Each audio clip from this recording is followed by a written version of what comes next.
देवेंद्र फडणवीस सरकारची वर्षपूर्ती। फडणवीसांनी 5 डिसेंबर 2024 ला घेतली होती मुख्यमंत्री पदाची शपथ।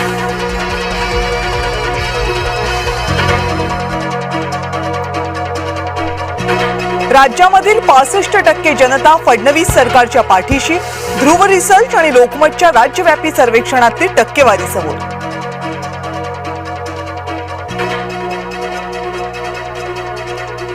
फडणवीस सरकारच्या वर्षपूर्तीचा लेखाजोखा, राजकारण आणि पत्रकारितेतील विचारवंत करणार विश्लेषण। आज रात्री 8 वाजता जय महाराष्ट्रवर महाचर्चा। रशियन नागरिकांना 30 दिवसांचा पर्यटक व्हिसा मिळणार। दहशतवादी हल्ले रोखण्यात रशियाची भारताला मदत। पंतप्रधान नरेंद्र मोदींचं वक्तव्य। मुख्यमंत्र्यांचा वर्षा या निवासस्थानी अनाथ मुलांसोबत संवाद। अनाथ मुलांसोबत बोलताना मुख्यमंत्रीही भावुक।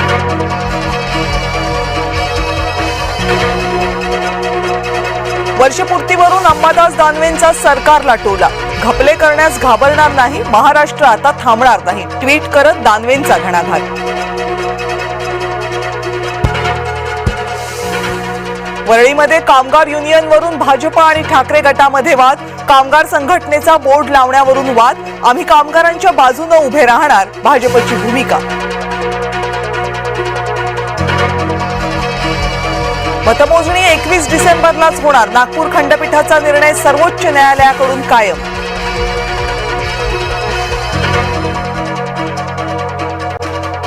महानगरपालिकेचं बिगुल 20 किंवा 22 डिसेंबरला वाजणार। उच्च आणि तंत्र शिक्षण मंत्री चंद्रकांत पाटील यांचं सूतोवाच। राष्ट्रपती भवनात पुतीन यांना गार्ड ऑफ ऑनर। राजघाटावर महात्मा गांधींना केलं अभिवादन। भारत आणि रशियामध्ये आज महत्त्वपूर्ण करारांवर स्वाक्षरी होणार।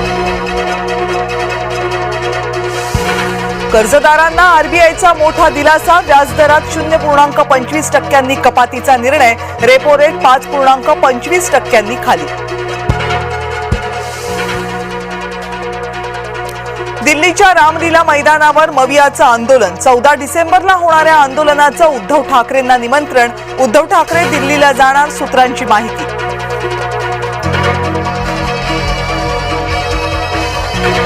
राज ठाकरेंचा 2 दिवस दिल्लीमध्ये मुक्काम।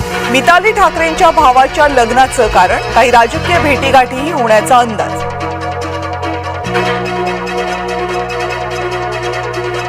भारताला धोका बाहेरून नाही तर आतून। जिहादी महिलांवरून